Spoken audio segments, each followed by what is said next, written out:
Selamat bertemu kembali dengan saya di channel YouTube saya yang membahas soal-soal matematika dan fisika tingkat SMP dan SMA. Baik, pada video kali ini saya akan melanjutkan pembahasan soal uji coba ujian nasional yang kedua untuk DKI Jakarta yang itu sudah diadakan pada akhir Februari kemarin. Baik, saya mulai melanjutkan pembahasan yang nomor 11. Perhatikan gambar berikut.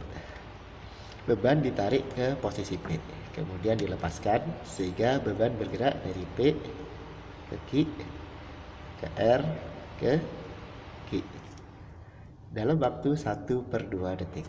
Jadi T-nya itu adalah 1,5 detik. Atau kalau dirubah ke pecahan biasa 3/2 detik. Yang ditanyakan adalah frekuensi getaran beban adalah F. Untuk mencari F itu adalah banyaknya banyaknya getaran per waktu atau N per T. Nah, jumlah N-nya berapa? Kita hitung. Dari P ke Q itu 1/4 getaran. Q ke R 1/4 getaran. R ke Q 1/4 getaran. Berarti totalnya berapa? 3/4. T-nya berapa? 3/2. Berarti 3/4 kita kalikan dengan 2/3. Coret ya. Kita bagi 2 di 1, ini 2. Berarti F-nya sama dengan 1/2. Satuannya adalah H. Jawabannya adalah yang A. Lanjut ke nomor 12. Seseorang membunyikan kentongan di dekat sebuah tebing. Selang waktunya atau delta T-nya itu adalah 1,2 sekon. Kemudian terdengar bunyi pantulannya. Jika cepat lambat bunyi di udara, berarti V-nya ya 340 meter per sekon. Yang ditanya adalah jarak tebing dengan pemukul kentongan. Kita tahu bahwa delta T ini adalah waktu untuk bolak-balik ya. Jadi misalkan ini orang nih, ini adalah dinding. Nah, dia akan membunyikan kentongan ya, bunyinya ke arah sana, kemudian dipantulkan lagi. Nah, waktu ke sana ditambah waktu sampai kembali ke orangnya itu adalah 1,2 sekon. Yang ditanya jaraknya nih berapa? Berarti nanti itu mencari S sama dengan V dikali T. Karena T-nya itu untuk kali delta T lah, kalau di sini ya saya pakai delta T. Karena delta T-nya itu dipakai untuk bolak-balik, berarti nanti kalau sekali jalan itu berarti nanti ini per 2. Nah, kita tinggal masukkan ke sini 340 dikali 1,2/2. 1,2 dibagi 2 itu 0,6. Berarti nanti S-nya sama dengan 340 dikali 0,6. 34 kali 6 ya jadinya ya. 24 2 18 tambah 2 20 ya. 204 meter. Jawabannya adalah yang B. Lanjut ke nomor 13.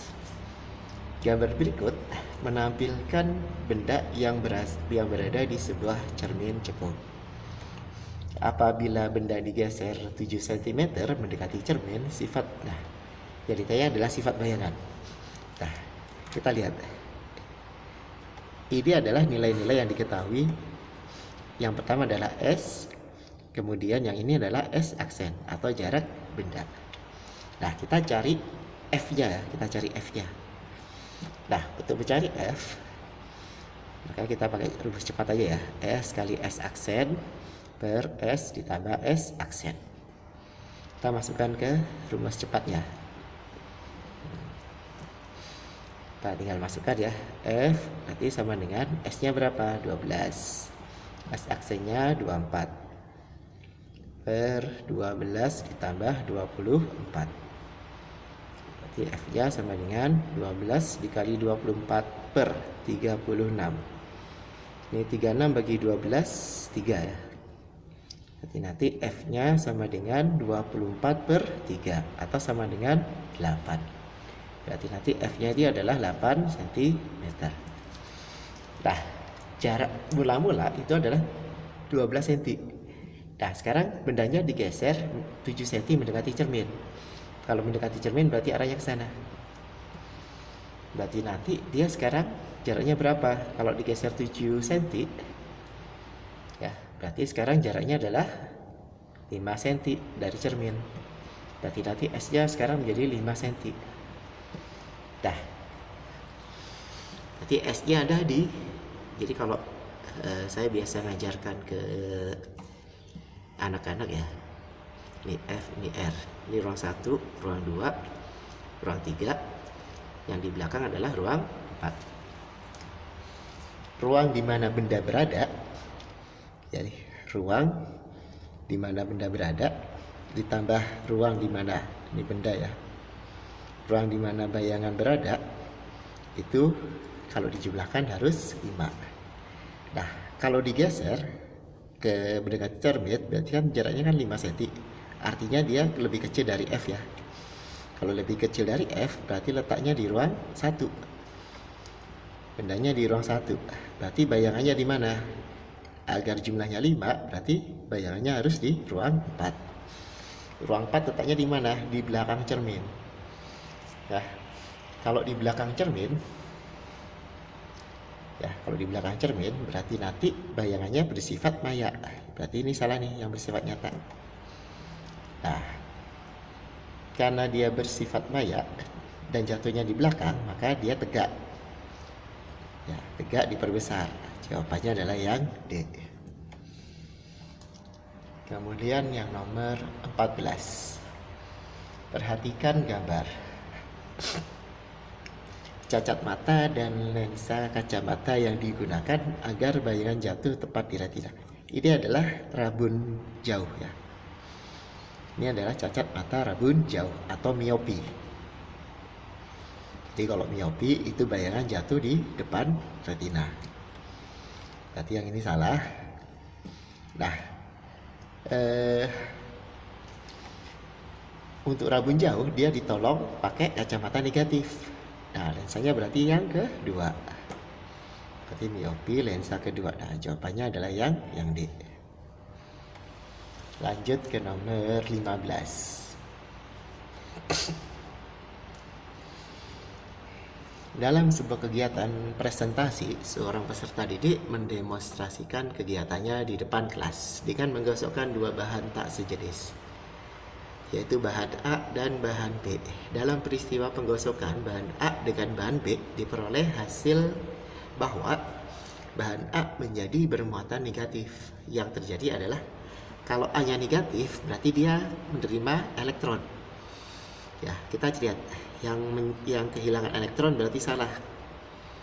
Jadi menerima ya antara B atau D.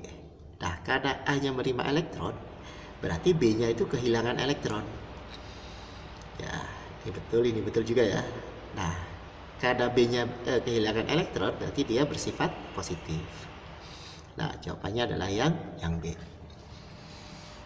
Kemudian yang nomor 16. Berikut adalah gambar rangkaian hambatan. Jika hambatannya sama besarnya, maka yang memiliki nilai hambatan pengganti terbesar dan terkecil berturut-turut adalah. Nah, kita lihat. Kita hitung satu-satu ya. Ini misalkan R semua ya. Berarti ini kalau di paralel itu menjadi R/3. Kemudian diseri dengan R. Hasilnya adalah ditambahkan ya, R/3 ditambah R. Hasilnya adalah 4/3R. Kemudian yang kedua, ini diseri.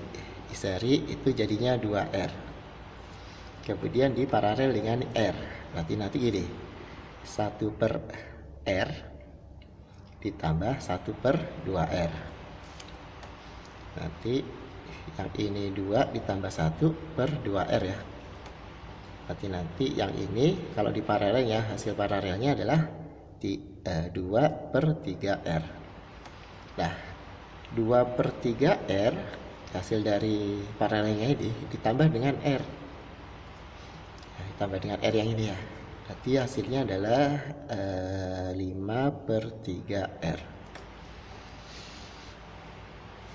Selanjutnya yang ketiga, yang ini di seri, berarti menjadi 2R, ini di seri 2R, kemudian di paralel nih, jadi hasilnya 2R/2 atau sama dengan R. Kemudian yang keempat, ini R, ini R ya, berarti kalau di paralel itu adalah R/2 ditambah R ditambah R, berarti tambah 2R gitu ya, langsung aja. Ini 5/2, 2,5 ya, 2,5 itu sama dengan 5/2R. Nah, sekarang yang terbesar itu adalah yang keempat, dan minta yang terbesar ya. Terbesar itu nomor 4, terkecilnya adalah yang terkecil nomor 1 ya, nomor 1. Ini 1 dan 4 salah ya, karena ini minta yang terbesar dan yang terkecil. Sebentar. Oh, sebentar. Yang terkecil, oh ini ada R ya. Ya. Ini ada R nih. Oh, ini yang terkecil ya. Berarti 3, 4 dan 3 ya. Maaf salah, 4 dan 3. Berarti jawabannya yang D ya, jawabannya.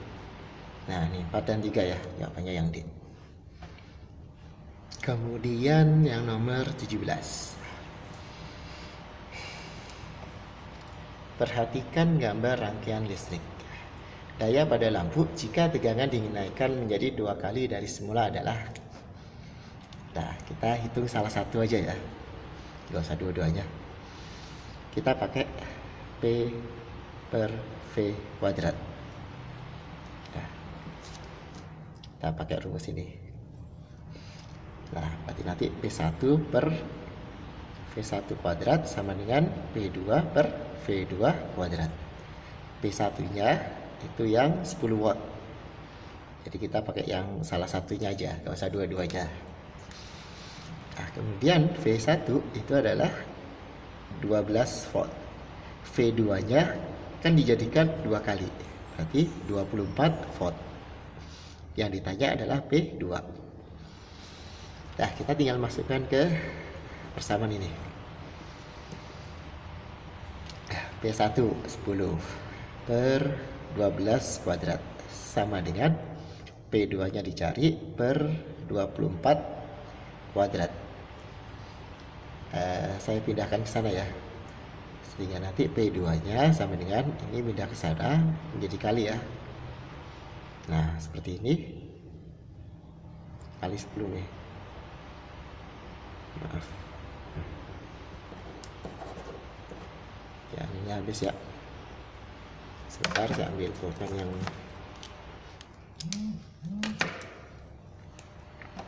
ini kali 10 ya. Nah, bentuk yang ini bisa saya tuliskan ini 24/12 di kuadrat kali 10.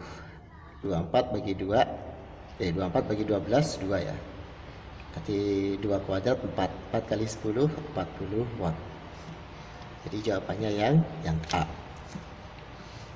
Lanjut ke nomor 18. Perhatikan gambar berikut. Kutub-kutub planet pada titik A, B, C, dan D berturut-turut adalah. Kita menggunakan kaidah tangan kanan. Nah, yang ini menunjukkan arah arus, yang ini menunjukkan arah kutub utara. Kita lihat, ini arah arusnya ke bawah. Ini ke bawah ya, berarti ibu jarinya ke bawah. Nah, berarti jempolnya menghadap kemana? Nah, menghadap sana nih. Berarti yang sebelah, yang ini B-nya utara, otomatis di sini selatan.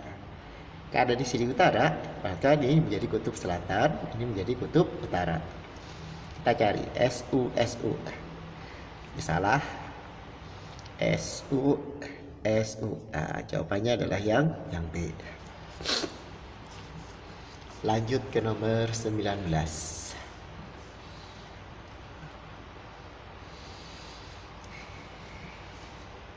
Berdasarkan data yang tertera pada tabel, yang benar adalah, nah kita lihat, kalau VP lebih kecil dari VS, berarti ini adalah step up. Nah, kita lihat VP, VS. Ini lebih step down ya berarti ya kalau berlawanan. Kalau VP lebih besar VS berarti step down. Nah, ini betul ya, step down. Nah, VS-nya lebih gede, NP lebih. Nah, ini salah nih. Karena NP-nya harus lebih besar. Ini lebih besar, ini lebih kecil. Lawanan ya. Yang ini lebih besar, step down. Betul, yang ini lebih kecil. Ini juga salah. Yang ini lebih kecil. Yang ini lebih kecil, step up. Betul. Berarti jawabannya yang C.